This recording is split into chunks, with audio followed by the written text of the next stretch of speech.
Сәлеметсіздер ме, құрметті оқушылар?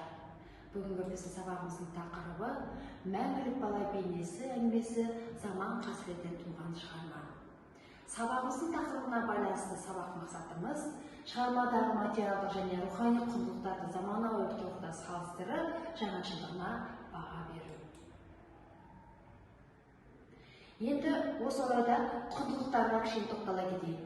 Құндылықтар бұл қандай да бір нәрсені мәнділігі, маңыздылығы, қалаулығы, пайдалылығы және қымбаттылығы, белгілі бір ұлтқа, ұлт адамзатына тән зат, адами қадір-қасиет, яғни халық ғасырлар бойы жинақтаған рухани және материалдық құндылықтар.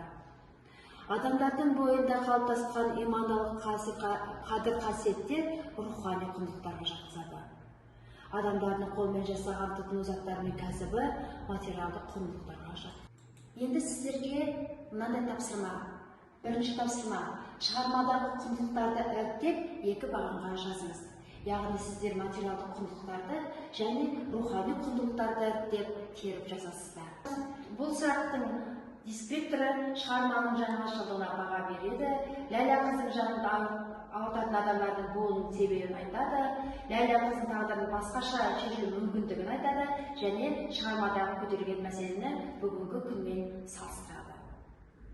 Екінші тапсырма: шығармадағы Ләйләнің бойындағы рухани құндылықтарды берілген үзінділерді оқып, сипаттама бер. Шығармадан үзінді. Сол сәт жәудіреп қараған Ләйлә қызды жерден көтеріп алып, маңдайынан сүйді. Қыз жүрегі езіліп кетті.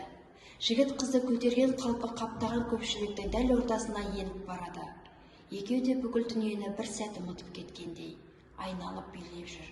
Ләйлә қыз көзін жұмды. Бас жағындағы өзін бағып отырғандарға көз салды. Екеуі де көрші ауданның басшы азаматтары сияқты. Өзінің қандыдай сұрай келдік дегендеріне Ләйлә масайрап, өңі қашқан жүзіне қызғылт рең жүгіріп, көзін жерге салды. Осы келіп отырған екеуден қыз жақсылықтың нышанын күтіп, сөздің аяғын бақты. Қыз талықсып барып көзін ашты.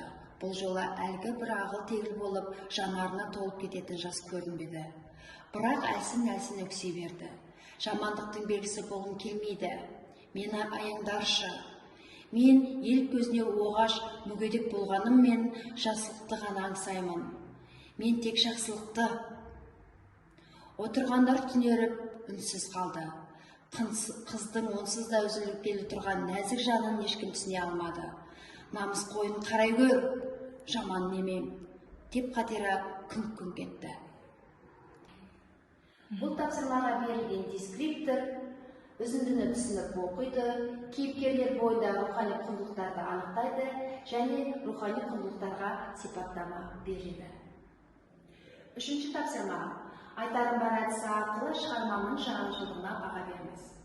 Бірінші сұрақ: әңгімеде тек қана ядролық сынақтардың зардаптары ғана емес, сонымен бірге Ләйлә қыздың жанын ауыртатын адамдардың болуы нені білдіреді?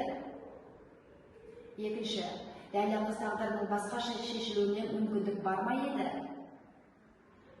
Үшінші: шығармада көтерген мәселені бүгінгі күнге өзектігіне қалай баға берер едіңіз?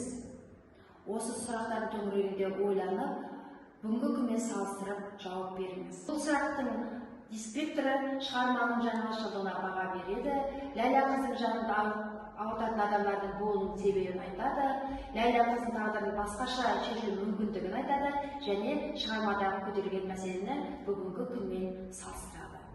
Оқушылар, бүгінгі сабағымызға байланысты, кері байланысты ұялы телефон арқылы падлет тақтасына диагноз арқылы кіріп, кері байланыс беріңіздер. Және де қосымша ақпарат атом сынақтарына зардап шеккен полигон құрбандарының өмірін, күллі адамзат қасіретін бейнелейтін басқа да авторлардың шығармаларын тауып оқыңыз. Назарларыңызға рахмет.